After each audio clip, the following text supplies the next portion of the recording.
صلی علی رسول الکریم اعوذ باللہ من الشیطان الرجیم بسم اللہ الرحمن الرحیم۔ السلام علیکم خواتین و حضرات۔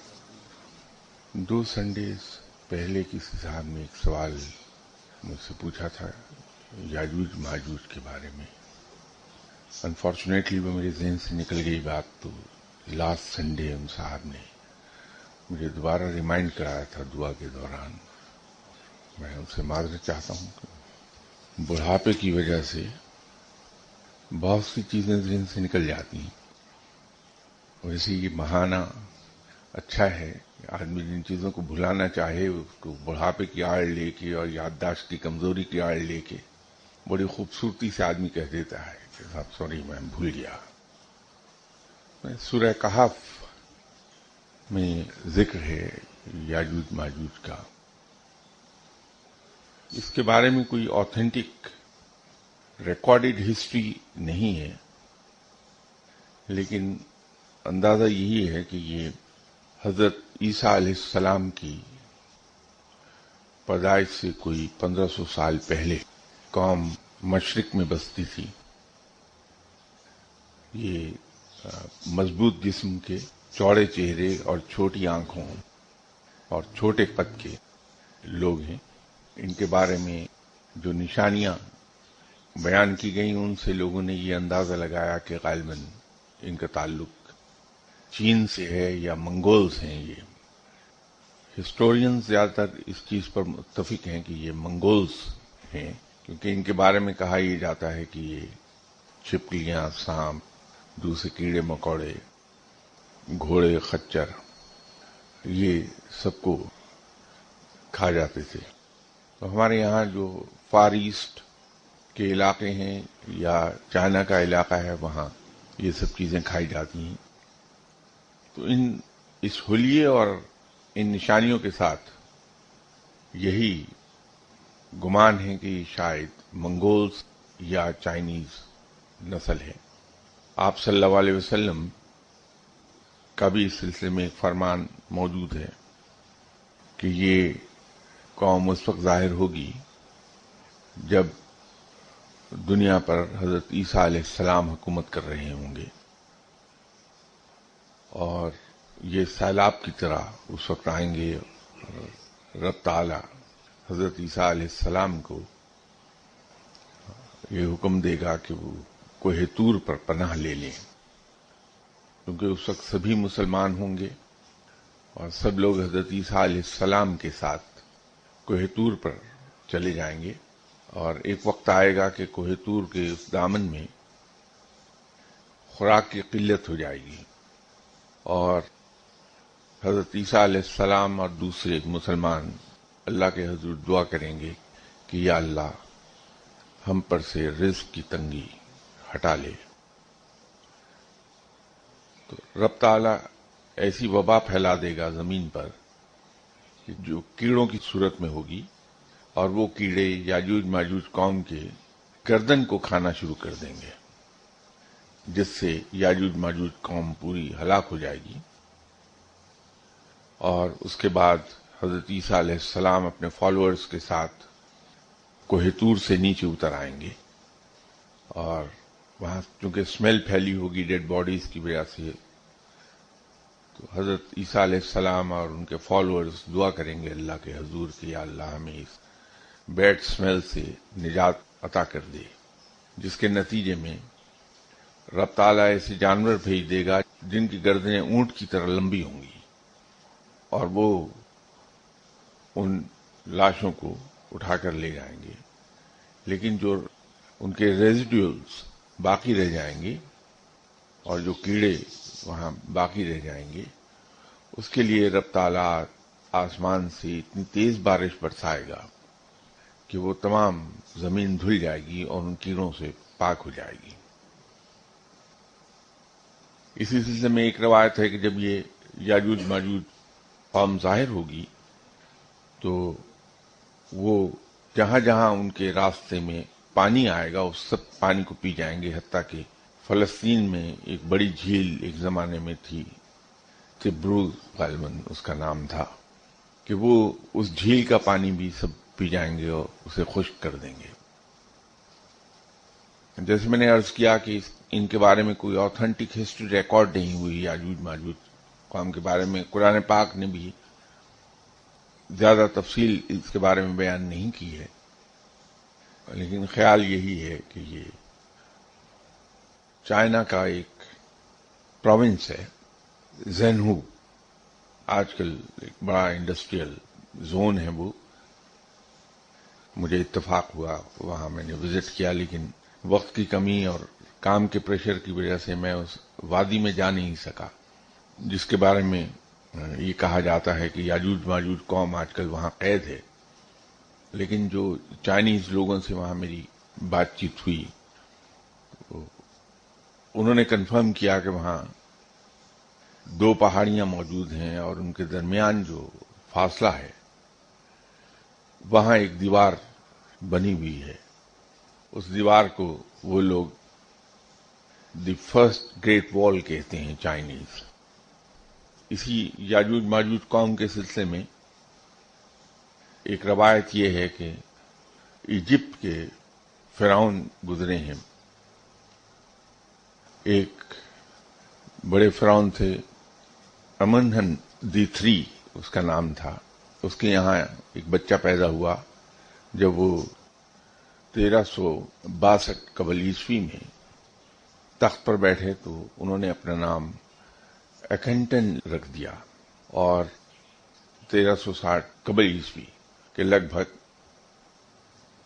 وہ بادشاہ توحید کی طرف چلے گئے. اور جب انہوں نے یہ محسوس کیا کہ وہ بہت طاقتور ہو گئے ہیں تو انہوں نے پھر اس کا اعلان کر دیا اور ایجپٹ کے وسط میں ایک ٹیمپل بنایا، اور اس ٹیمپل میں بتوں کی پوجا کی ممانعت کر دی.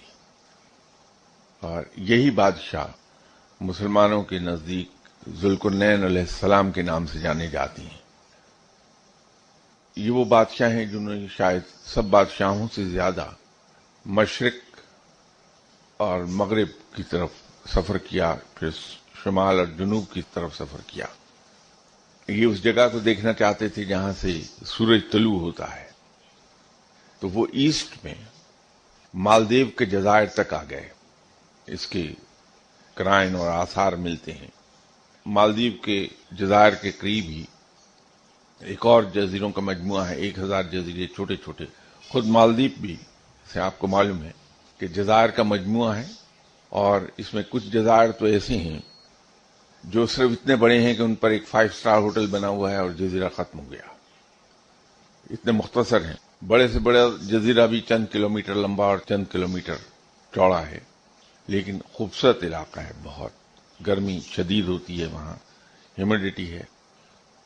اگر کبھی آپ کو موقع ملے تو مالدیپ میں ضرور جائیے. اسے ہم اردو میں مالدیپ کہتے ہیں. انتہائی خوبصورت علاقہ ہے، اور زندگی میں 2-3 بار مجھے موقع ملا کہ جب کام کی تھکن بہت بڑھ گئی تو میں نے مالدیپ میں جا کے پناہ لی تھی کام سے. اور خوبصورت علاقہ ہے. تو حضرت ذوالقرنین علیہ السلام یہاں تک مالدیپ تک آئے ہیں. ادھر سفر کرتے ہوئے چائنا میں بھی پہنچے، اور وہاں کے لوکلز نے ان کو چو کے نام سے CHU چو کے نام سے پکارا. تو چائنیز زبان میں چو اصل میں ایلینز کو کہتے ہیں. بائی دا وے یاجوج ماجوج یہ بھی چائنیز زبان ہی کا ایک سینٹنس ہے جو 6 الفاظ پر مشتمل ہے. یاجوج ماجوج وہیں سے آیا ہے یہ لفظ. اور انگریزی میں یاجوج ماجوج کو گوگ اینڈ مگوگ کہتے ہیں. اس لیے اگر ہم کسی انگریز سے بات کریں تو یاجوج ماجوج سمجھ نہیں پائے گا. انہوں نے لوکلز نے ان سے درخواست کی کہ یہ قوم ظالم ہے اور ہم پر حملے کرتی رہتی. تو اس کے جواب میں حضرت ذوالقرنین علیہ السلام نے چائنا کے پروونس زینہو میں 2 پہاڑوں کے درمیان ایک 7 کلومیٹر لمبی دیوار تعمیر کی، جو بیس سے 36 میٹر وائڈ ہے اور ٹاپ پر 6 میٹر وائڈ، اور اس کی ہائٹ 9 میٹرز ہے، تاکہ یاجوج ماجوج قوم ادھر نہ آ سکے. تو روایت یہ ہے کہ وہ دیوار جو حضرت ذوالقرنین علیہ السلام نے تعمیر کی تھی لوگوں کی حفاظت کے لیے، یاجوج ماجوج سارا دن اس کو چاٹتے رہتے ہیں اور شام تک وہ اس دیوار کو چاٹ چاٹ کے اتنا پتلا کر دیتے ہیں کہ وہ ایک کاغذ کی طرح ہو جاتی ہے۔ جب اندھیرا ہوتا ہے تو ان کے جو لیڈر ہیں وہ ان سے کہتے ہیں کہ چونکہ اب یہ کاغذ کی طرح پتلی دیوار رہ گئی، کل صبح اس کو ایک دھکا دیں گے یہ دیوار گر جائے گی، تو وہ واپس چلے جاتے ہیں۔ لیکن خدا اپنی قدرت سے اس دیوار کو راتوں رات دوبارہ سے اسی اوریجنل سائز پر لے آتا ہے، تو اگلے دن جب وہ آتے ہیں تو پھر اسے چاٹنا شروع کر دیتے ہیں۔ روایت یہ ہے کہ قیامت کے قریب جب حضرت عیسیٰ علیہ السلام کی حکومت ہوگی زمین پر، تو ان کا ایک لیڈر شام کو ان کو جب گھر جانے کے لیے واپس کہے گا تو وہ انشاءاللہ کا لفظ استعمال کر لے گا کہ اب چونکہ یہ کاغذ کی طرح پتلی دیوار رہ گئی ہے تو کل صبح ہم آئیں گے تو انشاءاللہ تعالی اس کو ہم فوری طور پہ گرا لیں گے۔ تو نیکسٹ ڈے جب وہ آئیں گے تو وہ دیوار یہ انشاءاللہ تعالی کہنے کے اگلے دن تو دیوار اسی طرح کاغذ کی طرح پتلی ہوگی اور وہ اس کو آسانی سے گرا لیں گے۔ اس کے بعد وہ پھر پھیل جائیں گے روئے زمین پر۔ وہ اگلا ان کا جو رویہ ہے وہ تو میں نے آپ سے عرض کر ہی دیا۔ تو یہ یاجوج ماجوج کے بارے میں انفارمیشن جو کچھ مجھے معلوم ہے وہ میں نے آپ سے عرض کر دی، اور میں ان سے آپ سے پھر معذرت چاہتا ہوں کہ میرے ذہن سے وہ قطعی طور پر بات محو ہو گئی تھی۔ ذوالقرنین علیہ السلام کے بارے میں ایک اور عرض میں یہ کر دوں کہ ہم تاریخ میں انہیں بخت نصر کے نام سے بھی جانتے ہیں، اور جب یہ ایجپٹ سے چائنا کی طرف سفر آپ نے کیا تھا تو بغیر کسی کو بتائے چلے گئے تھے، کسی کے علم میں نہیں تھا کہ جناب حضرت ذوالقرنین علیہ السلام، ان کی والدہ اور ان کے اہل خانہ گئے کہاں۔ تو یہ بعد میں پھر قرآن پاک نے اس کو کلیئر کیا۔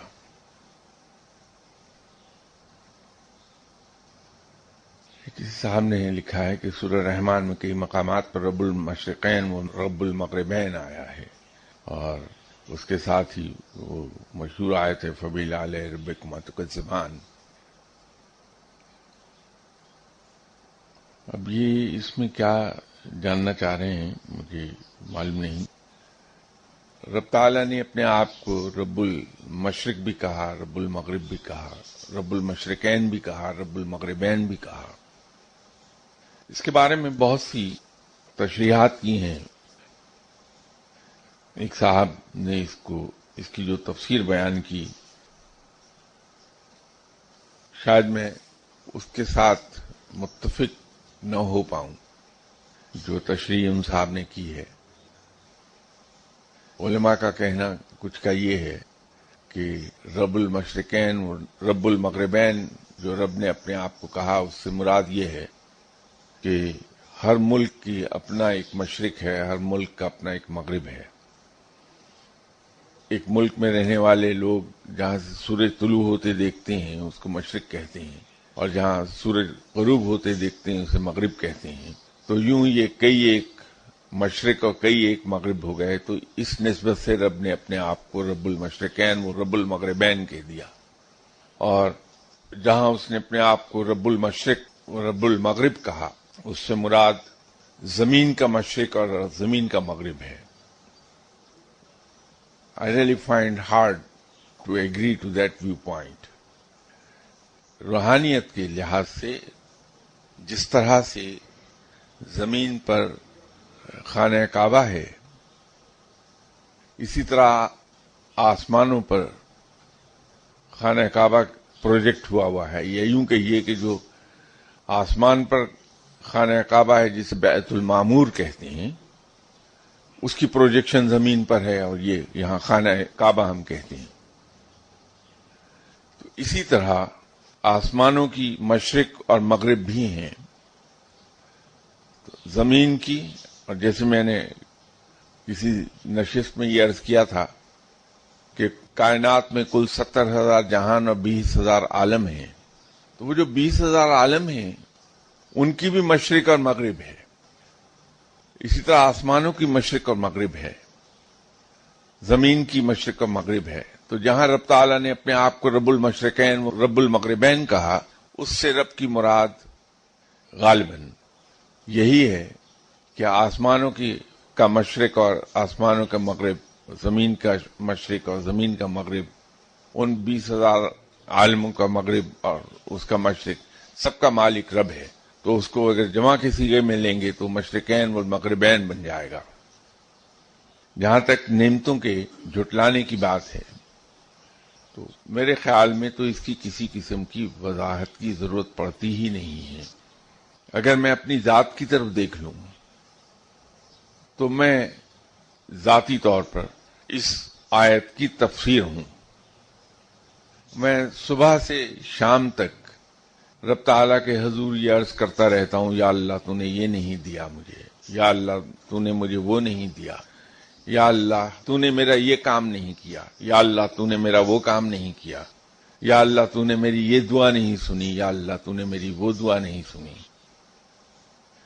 جبکہ پورے دن میں رب تعالیٰ صبح سے شام تک میرے سارے کام کرتا چلا جاتا ہے، وہ کام بھی جن کی خود مجھے خبر نہیں ہوتی، مجھے وہ تمام ضرورتیں پوری کرتا چلا جاتا ہے، بغیر مانگے، بغیر عرض کیے، جن ضرورتوں کا خود مجھے بھی ادراک نہیں ہوتا کہ یہ ضرورت پیش آ رہی ہے، رب تعالیٰ اس کا بندوبست پہلے ہی کر دیتا ہے۔ صبح سے شام تک رب تعالیٰ مجھے انواع و اقسام کی نعمتوں سے نوازتا ہے، مجھے وہ کچھ یاد نہیں رہتا۔ مجھے اگر یاد رہتا ہے تو صرف وہ ایک کام جو رب نے کیا نہیں، وہ ایک دعا جو رب نے قبول نہیں کی۔ تو اگر اس آیت کی عملی تفسیر دیکھنی ہے، مجسمہ تفسیر دیکھنا ہے، تو انسان کو دیکھ لیجئے۔ ہم سبھی من حیث القوم بھی صرف ان باتوں کو یاد رکھتے ہیں، اگر 1000 دعائیں مانگی اور ایک دعا قبول نہیں ہوئی، 999 دعائیں قبول ہو گئیں، وہ 999 ہمیں یاد نہیں ہوتی، ایک دعا جو قبول نہیں ہوئی ہے وہ یاد رہتی ہے۔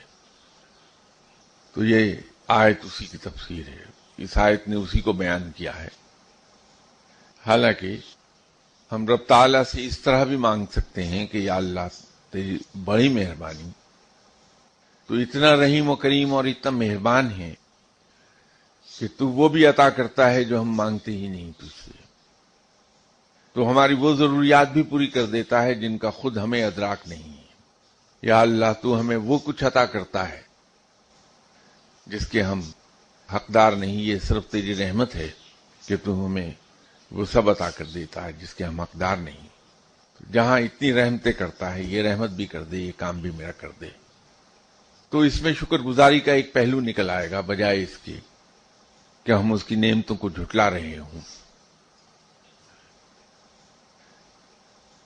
کیا فقیر سے دعا کرانا جائز ہے؟ بعض اوقات مجھ جیسے جاہل آدمی کو دعا کی ریکویسٹ کے جواب میں یہ محسوس ہوتا ہے کہ فقیر کو بات ناگوار گزری ہے۔ کیا دعا کروانے کے کوئی خاص آداب یا ٹی آرز ہیں؟ اس کی وضاحت کر دیں۔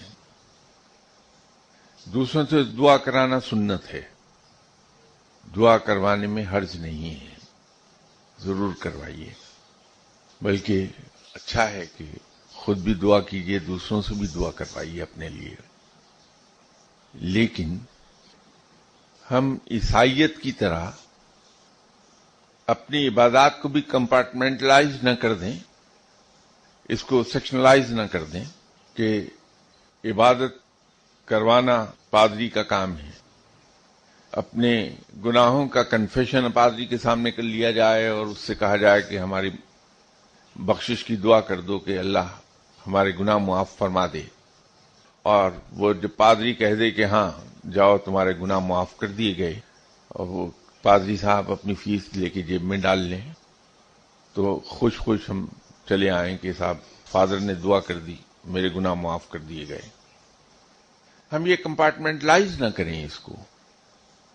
فقیر جس بات سے بھاگے گا وہ اس بات سے ہے کہ جب وہ یہ دیکھے کہ لوگ یہ ذمہ داری فقیر کو سونپ کے خود بری ذمہ ہو گئے کہ میں کسی فقیر کے پاس چلا جاؤں اور اس سے کہوں کہ اللہ کے حضور میرے لیے دعا کر دیں کہ یہ کام ایسا ہو جائے، اور خود جا کے میں برج کھیلنا شروع کر دوں کہ میں فقیر کے ذمہ لگا آیا کہ وہ دعا کرتا رہے گا میرے لیے اور میں اپنا کام کر لوں گا. یہ غلط ہے. مسلمان خود بھی اللہ کے حضور گڑ گڑاتا ہے اور دوسروں سے بھی ریکویسٹ کرتا ہے کہ جب آپ اپنے لیے دعا کریں تو میرے لیے بھی دعا کر دیں. فقیر کسی کی بات کو مائنڈ نہیں کرتا. فقیر کو یہی ایک ایڈوانٹیج حاصل ہے کہ رب تعالیٰ اس پہ ایسا کرم کر دیتا ہے کہ وہ ان چیزوں سے اوپر اٹھ جاتا ہے کہ کسی شخص نے اسے کن لفظوں میں ایڈریس کیا، کسی شخص نے اس سے کن لفظوں میں کوئی کام کرنے کو کہا، کوئی شخص کیسے آ کے اس کے پاس بیٹھا، کوئی شخص اس سے کس انداز میں اس نے بات کی. وہ ان چیزوں سے کافی اوپر اٹھ گیا ہوتا ہے کیونکہ اس نے اپنی انا مار لی ہوتی ہے. یہ چیزیں اس وقت انسان کو تنگ کرتی ہیں جب اس کی انا مضبوط ہوتی ہے. فقیر تو پہلا کام ہی یہی کرتا ہے کہ اپنی انا کو مار دیتا ہے. البتہ وہ رہتا انسان ہی ہے. تو انسانی فطرت میں جس طرح سے یہ بات ہے کہ وہ صاف ستھری چیز کو دیکھ کے خوش ہوتا ہے، سلیقے سے ارینجڈ چیزوں کو دیکھ کر اس کی طبیعت میں ایک خوشگوار موڈ پیدا ہوتا ہے، اسی طرح خوش اتوار اور خوش آداب انسان سے مل کر فقیر بھی خوش ہوتا ہے. تو یہ فقیر کی طبیعت کی نفاست ہے، اور فقیر کی طبیعت کی نفاست کے خلاف اگر کوئی بات ہوگی تو عام انسان کی طرح اس کی طبیعت میں بھی ناگواری آئے گی. فقیر رہتا انسان ہے، وہ اپنی انسٹنکٹس پر کنٹرول تو ڈیولپ کر لیتا ہے. جیسے یہاں ایک دن میں نے مثال دی تھی کہ انسانی انسٹنکٹ ہے کہ وہ دھماکے کی آواز سن کر ادھر کو فوری طور پر متوجہ ہوتا ہے، دیکھتا ہے اسے. اگر یہاں دھماکہ ہوگا تو ہمارا قدرتی ری ایکشن یہ ہوگا کہ ہم اٹھ کر دیکھیں گے دھماکہ کہاں ہوا. لیکن فوجی کا ری ایکشن یہ نہیں ہوگا. کسی سولجر کا ری ایکشن اس کے بالکل برعکس ہے کہ وہ دھماکے کی آواز سنتے ہی زمین پر لیٹ جائے گا اور منٹ 2 منٹ کے بعد اٹھ کر پھر دیکھے گا. سولجر ہے انسان، وہ اپنی انسٹنکٹس کو تبدیل نہیں کر پاتا، لیکن تھرو ٹریننگ ان کو کنٹرول میں لے آتا ہے. اس کے ری ایکشنز جو ہیں وہ کنٹرولڈ ہوتے ہیں. اسی طرح فقیر اپنی طبیعت پر، اپنے ری ایکشنز پر کنٹرول تو ڈیولپ کر لیتا ہے لیکن رہتا انسان ہی ہے. تو اگر کوئی شخص اس کے پاس آ کے بیٹھ کے ایسی حرکتیں کرتا ہے جو مہذب لوگوں کو نہیں کرنی چاہیے تو ریئیکٹ تو نہیں کرے گا فقیر، چڑ بھی نہیں جائے گا آپ سے، ناگواری بھی محسوس نہیں کرے گا، لیکن اس کی طبیعت کی نفاست پر گراں ضرور گزرے گی وہ بات.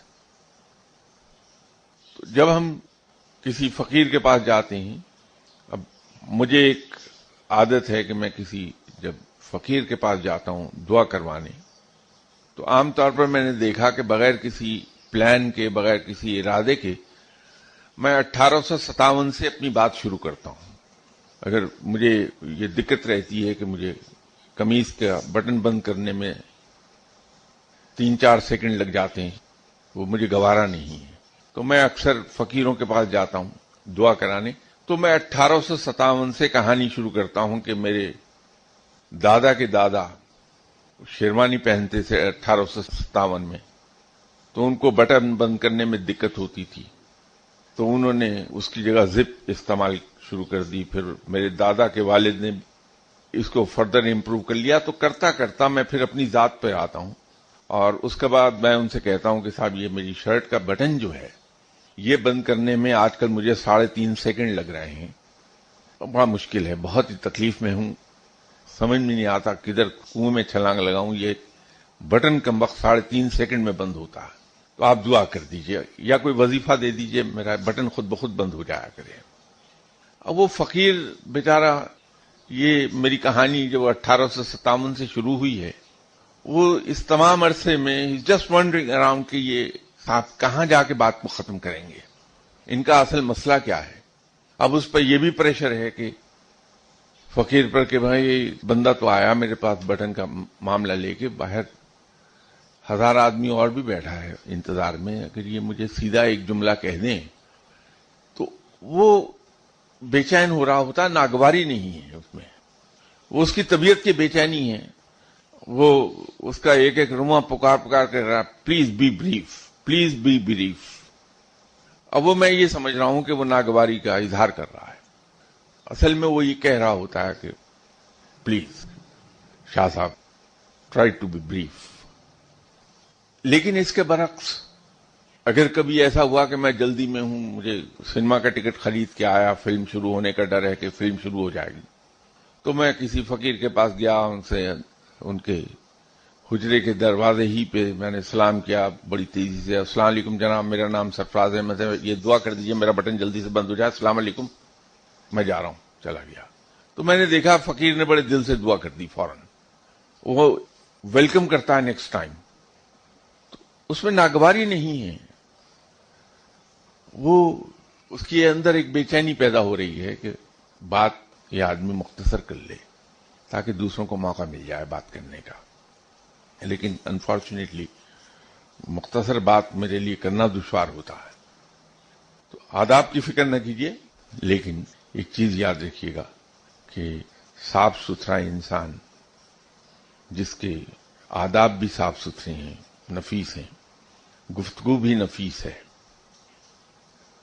اور اس کے اندر گفتگو تھوڑی سی پلیزنٹ ہے، اگر الفاظ پلیزنٹ استعمال کرتا ہے، لہجہ پلیزنٹ ہے، تو یہ فقیر کیا ہر شخص کو وہ آدمی پسند آ جائے گا۔ آپ خود اپنی جگہ دیکھیے کہ آپ کو کون سے لوگ پسند آتے ہیں۔ اسی طرح فقیر کیوں پسند آتا ہے دوسروں کو؟ اس لیے کہ وہ اپنے دکھ بیان نہیں کرتا کسی سے، اپنی مشکلات کا رونا نہیں روتا کسی کے سامنے، اپنی بدحالی کا ذکر نہیں کرتا کسی کے سامنے، بلکہ جیسے میں نے عرض کیا کہ فقیر 3 کام کرتا ہے، یہ 3 جھوٹ بولتا ہے فقیر، کہ جب وہ بھوکا ہوتا ہے تو اپنے آپ کو پیٹ بھرا ظاہر کرتا ہے، جب مصیبت میں یا مشکل میں ہوتا ہے تو اپنے آپ کو بڑا سکھی بیان کرتا ہے، جب وہ تنگ دست ہوتا ہے تو اپنے آپ کو خوشحال ظاہر کرتا ہے۔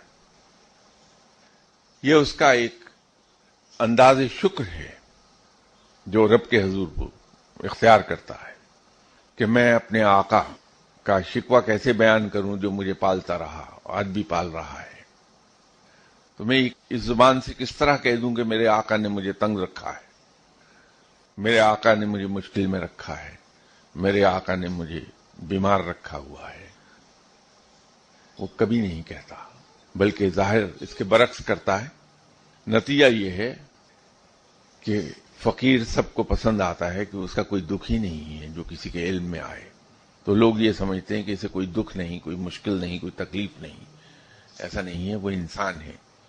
قرآن کے فرمان کے مطابق رب انسانوں کے درمیان دنوں کو پھیرتا رہتا ہے، تو فقیر بھی انسان ہے، اس پر بھی اچھے برے دن آتے رہتے ہیں، لیکن وہ اس کا اظہار نہیں کرتا کہ اس کے نزدیک وہ نہ شکر گزاری ہے اللہ کی، اس کا اظہار ہو جائے۔ تو جب ہم اپنے دکھوں کو کسی کے سامنے بیان نہیں کرتے بلکہ دوسروں کے دکھوں کو ہم ہمدردی سے سنتے ہیں اور ان زخموں پر مرہم رکھنے کی کوشش کرتے ہیں، تسلی کا پہا رکھنے کی کوشش کرتے ہیں، تو پھر ہم سب کو پسند آنے لگتے ہیں۔ یہ مت بھولیے کہ فقیر بھی انسان ہے، تو اس کے ساتھ جا کے آپ اگر خوشگوار لہجے میں گفتگو کریں گے، ہنستے ہوئے الفاظ میں گفتگو کریں گے، تو اس کے دل میں اتر جائیں گے آپ۔ اور فقیر کی دعا سے زیادہ اہم یہ ہے کہ فقیر کسی سے پیار کرنے لگے، کیونکہ فقیر کا دوست جو اوپر عرش پر بیٹھا ہے وہ اتنا وفادار ہے، اتنا حیا والا ہے کہ وہ از خود اپنے دوست کے دوستوں کے کام کرنے شروع کر دیتا ہے۔ یہ یہاں چند ہی روز پہلے میں نے عرض کیا تھا، یہ سوال پہلے بھی کسی نے کہا تھا کہ سیدنا حضرت غوث العظم دستگیر صاحب نے ارشاد فرمایا کہ میرا قدم تمام ولیوں کی گردن پر ہے، تو اس پر ان صاحب نے میری رائے مجھ سے پوچھی ہے. اس سے مراد صرف اور صرف یہ تھی کہ میرا مقام تمام اولیاء کرام سے بلند ہے، اور وہ بلندی دوسرے اولیاء کرام سے کافی ہے. تو چونکہ جناب عبد القادر شیخ حضرت غوث العظم دستگیر صاحب کو اللہ نے بڑی فصیح و بلیغ زبان عطا فرمائی تھی، تو آپ کا ایک ایک جملہ بہت لٹریری ہے. اس کی گہرائیوں میں اگر کوئی سا آپ کا فرمان دیکھیں گے اس میں بہت گہرائی ملے گی، بڑی فصاحت اور بلاغت ملے گی. تو بجائے اس کے کہ جناب حضرت پیران پیر غوث العظم دستگیر صاحب سیدھا سیدھا یہ کہہ دیتے کہ میرا مقام دوسرے اولیاء کرام سے بہت بلند ہے، آپ نے اس کو استعارے میں بیان کیا کہ میرا پاؤں تمام اولیاء کرام کی گردن پر ہے. مراد یہ ہے کہ میرا مقام دوسرے تمام اولیاء کرام کے مقام سے کہیں بلند ہے.